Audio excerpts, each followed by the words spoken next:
como una devastación bíblica. Así describen el panorama de destrucción que dejó el huracán Helene. Poblaciones incomunicadas, sin agua, comida ni electricidad, y los muertos aumentando con el paso de las horas. Biden cierra las puertas al asilo de forma indefinida.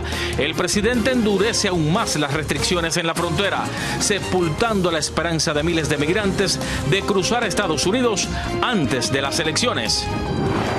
Una huelga pone en riesgo su bolsillo. Trabajadores portuarios amenazan con paralizar la cadena de suministros. ¿Qué productos se verán afectados?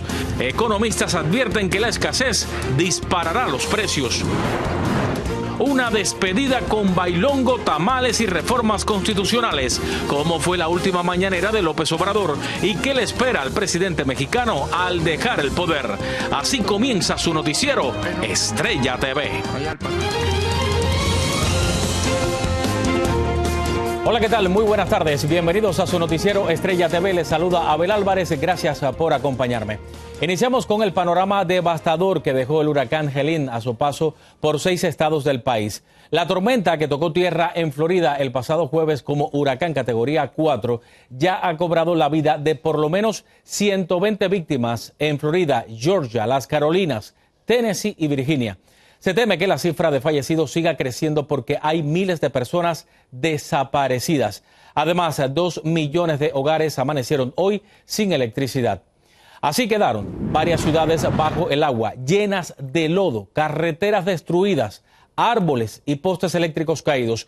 Condiciones que dejaron a comunidades aisladas donde los suministros tienen que llegar desde el cielo. Desde Florida, Anthony Belchi nos amplía sobre la crítica situación que se vive en el sureste del país.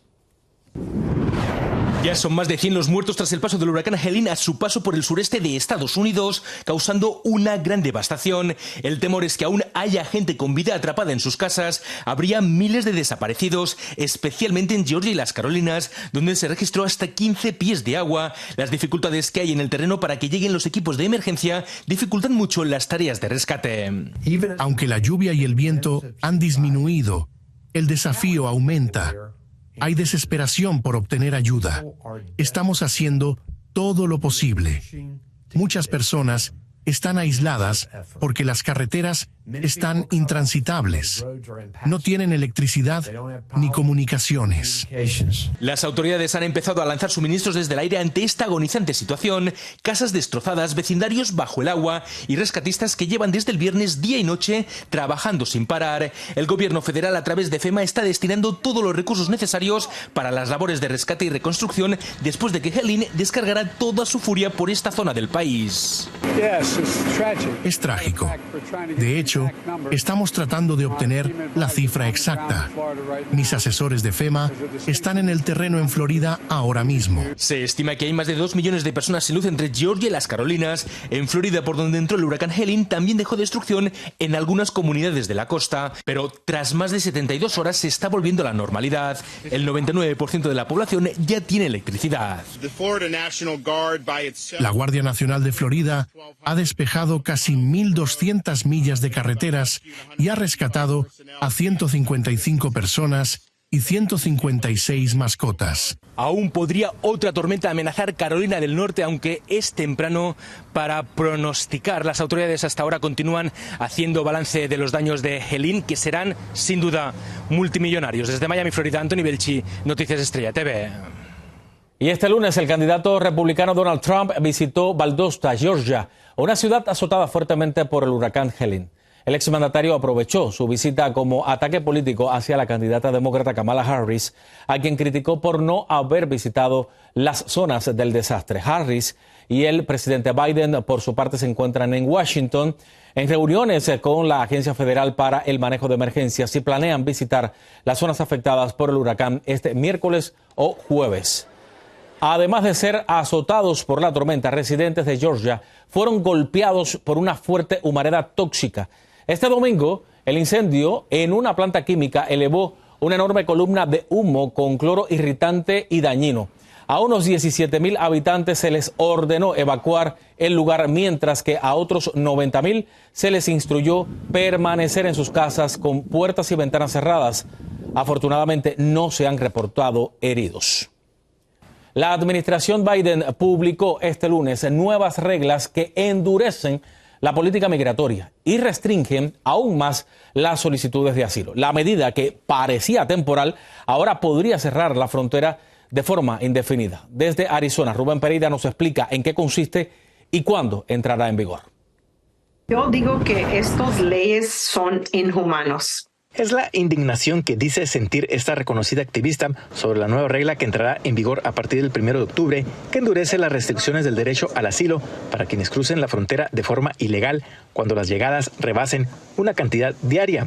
Está poniendo a tapar esa olla que está hirviendo. ¿Y qué va a pasar? Va a explotar. Y les da oportunidades a los criminales que trafican gente a hacer negocio. La orden ejecutiva cierra la frontera cuando los cruces alcancen los 2.500 diarios. La regla final de asilo recomienda abrir las fronteras si el promedio de cruces es inferior a 1.500 durante 28 días seguidos y no durante una semana como se había establecido anteriormente. También en el conteo de cruces irregulares entrarán los menores no acompañados de otros países. Antes solo se contaban los de México. A esta pastora evangélica no le sorprende que estas nuevas restricciones se den en época electoral.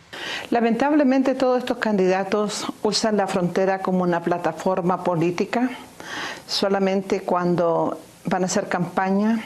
Campañas políticas que, según Magdalena Schwartz, ven muy poco el factor humano de estos inmigrantes. Acá creo que es un país más seguro tanto para las personas que pedimos asilo y también para los niños, que crezcan en una situación un poco más estable que en nuestros países. Migrar es natural y no importa, la gente van a seguir buscando la forma de llegar para salvar sus vidas.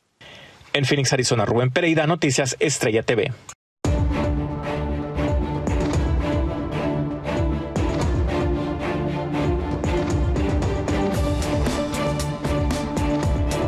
Óigame, la cadena de televisión CBS reveló las reglas que regirán el debate vicepresidencial mañana martes. El primer cara a cara entre Tim Walz y J.D. Vance comenzará a las 9 de la noche, hora del este, desde la sede de la cadena en Nueva York. Los candidatos tendrán 2 minutos para responder cada pregunta y 1 minuto para refutar. Los micrófonos estarán encendidos y, según el sorteo virtual, J.D. Vance cerrará los argumentos finales, mientras que Tim Walz estará en el podio de la derecha desde el punto de vista del público. Este domingo, el expresidente Donald Trump intensificó sus ataques personales contra la vicepresidenta Kamala Harris durante un mitin en la ciudad de Erie, Pensilvania, en donde repitió varias veces que Harris tenía discapacidad mental. Vamos a escuchar parte de su intervención. Crooked Joe Biden became mentally impaired, said, but lying Kamala Harris, honestly, I believe she was born that way. En ese mismo evento, el exmandatario insistió en su retórica antimigrante y criticó la gestión en la frontera de la administración Biden-Harris. De hecho, pidió un juicio político contra Kamala Harris. Y estos son sus argumentos. Already hundreds of people have been murdered because of her action at the border, and thousands more will follow in rapid succession. She should be impeached and prosecuted for her actions. A poco más de un mes de las elecciones, el candidato republicano está recurriendo cada vez más a los ataques ofensivos contra la candidata demócrata, aunque algunos republicanos consideran que es mejor que se limite a sus proyectos para llegar a la presidencia. Este lunes, el acusado de intentar asesinar a Donald Trump en su campo de golf en Florida compareció en una corte de West Palm Beach. Ryan Roth, de 58 años, se declaró no culpable de intento de asesinato de un candidato presidencial, posesión de arma de fuego para cometer un delito violento y agresión a un oficial federal, además de 2 cargos por posesión de armas. Aún no se ha decidido la próxima fecha de audiencia. Y con esto nos vamos a una pausa, pero no se mueva, tengo más al regresar. Prepare su bolsillo. Una inminente huelga de trabajadores portuarios podría disparar los precios de las importaciones. La mañanera del adiós, el presidente de México se despide de sus tradicionales ruedas de prensa, firmando otras 2 reformas constitucionales.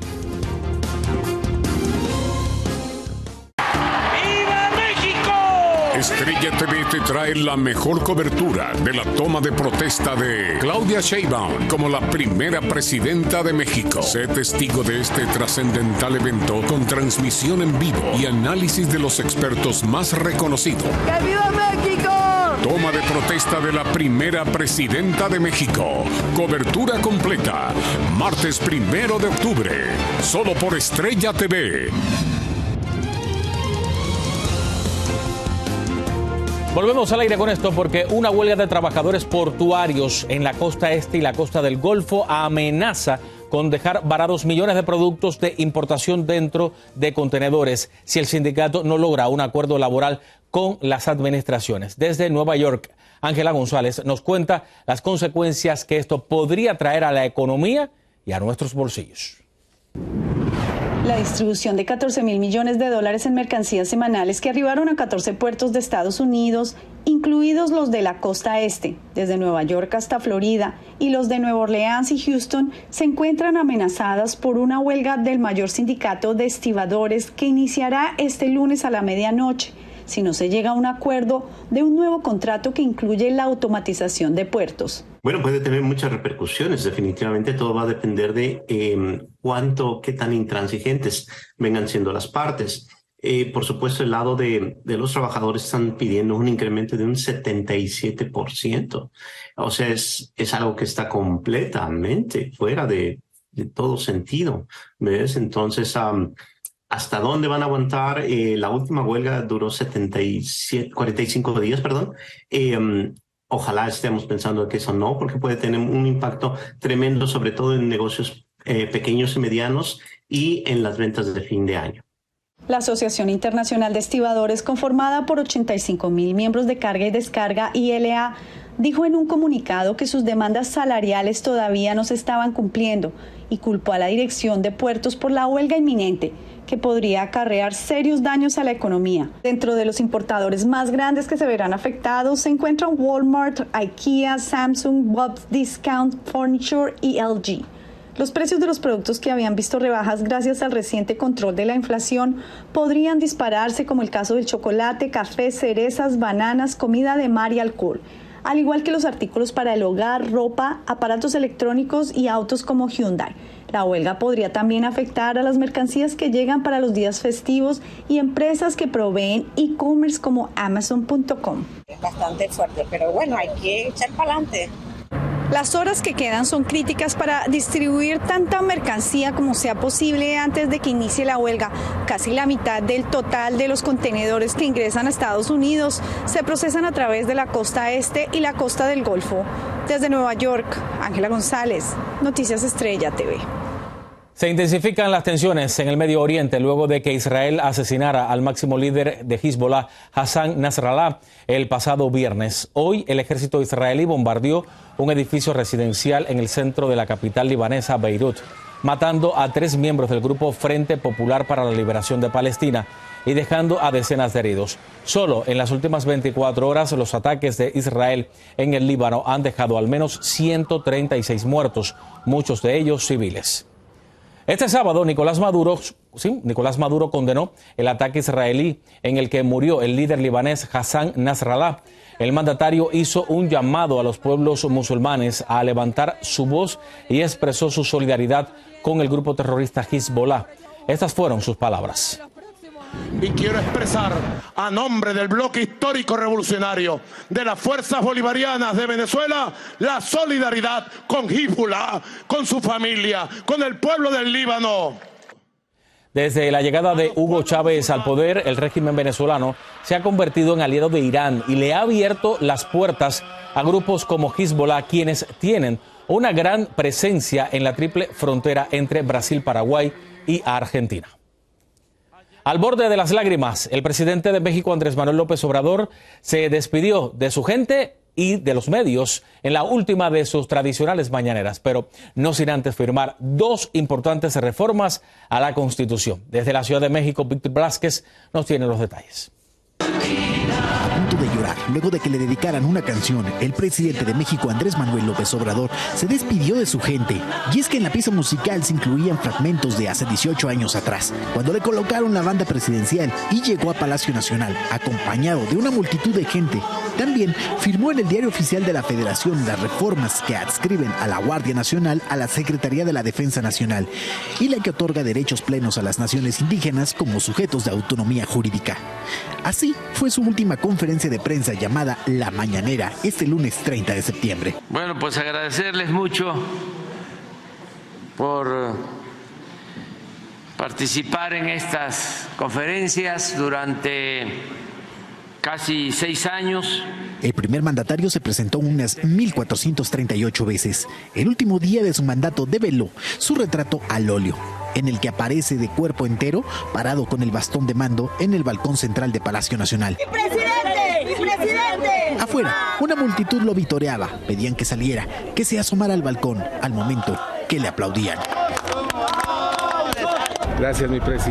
Don Héctor especialmente llegó a la Ciudad de México desde el estado de Guanajuato, solo para despedirse. Me siento un poco triste porque los 6 años parecía que iban a ser una eternidad y no, ya se pasaron. Pero eso no es todo. Después de la nostalgia, llegó la fiesta, con la rifa de su reloj, tamales y música, sobre todo para quienes lo acompañaron cada mañana por 6 años. Adiós, señor presidente. Pero en los corazones de la familia Torres Rosales, el cariño por López Obrador permanecerá. Me siento triste, pero también a la vez contenta porque pues nos dejó un país bien. Mientras aquí en el Zócalo capitalino se afinan los últimos detalles, se montan las luces, las pantallas y los escenarios están listos para que el día de mañana Claudia Sheinbaum, ya como presidenta, se dirija a parte de la gente que la llevó al poder. En Ciudad de México, Víctor Blasquez, Noticias, Estrella TV. Y la presidenta electa de México, Claudia Sheinbaum, anunció que visitará el puerto de Acapulco este miércoles. Sheinbaum, quien asumirá la presidencia de México el día de mañana, martes, se dirigirá a la costa de Guerrero para evaluar los daños que causó el huracán John y coordinar el apoyo a los damnificados. La próxima mandataria reiteró que de igual manera seguirá brindando ayuda federal a los estados de Oaxaca y Michoacán, que también fueron azotados por la tormenta. Es momento de ir a otra pausa, pero no se mueva. Al regresar, seguimos celebrando el mes de la herencia hispana con un platillo ancestral que ha conquistado los paladares del mundo.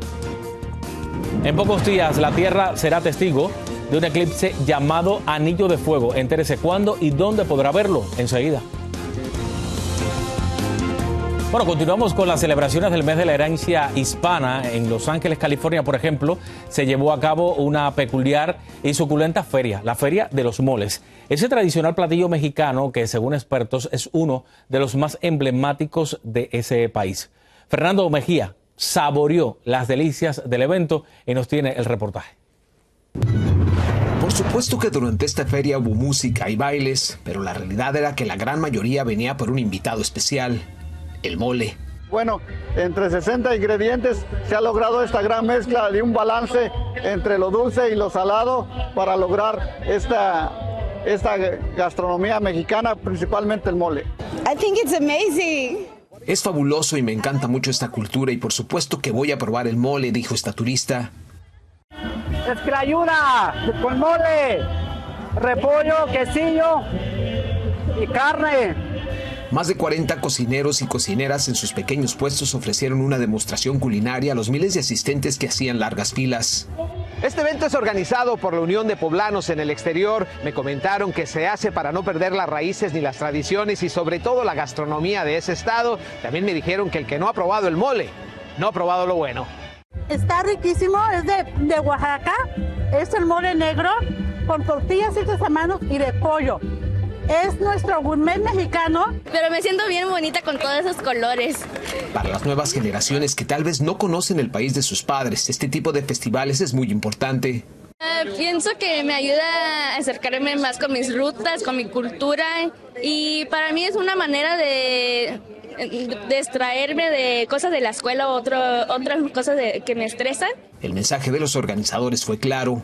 Que donde quiera que sea, que pruebe un rico mole, que no se va a arrepentir. Esa mezcla de sabores hace una explosión de muchos sabores. Con una gran variedad de moles de distintas regiones de México, esta fue una feria que no solo se escuchaba, sino también se olía a lo lejos. Fernando Mejía, Noticias Estrella TV. Y ponga mucha atención porque un eclipse solar tipo anillo de fuego se podrá observar este 2 de octubre. Se le llama de esta manera porque, en contraste con el eclipse total de sol, la luna estará en su órbita más alejada de la Tierra, dejando ver un deslumbrante anillo de luz solar. El asombroso fenómeno será visible sobre la isla de Pascua y los extremos de Argentina y Chile. Aquí en Estados Unidos solo se podrá ver de manera parcial desde Hawái a Talón Palmira y la isla Baker. Si decide ver este fenómeno, no olvide usar lentes especiales que cumplan los estándares para ver eclipses solares. Con esto me despido. Soy Abel Álvarez. Gracias por informarse conmigo aquí en el noticiero Estrella TV. Que tenga una buena tarde.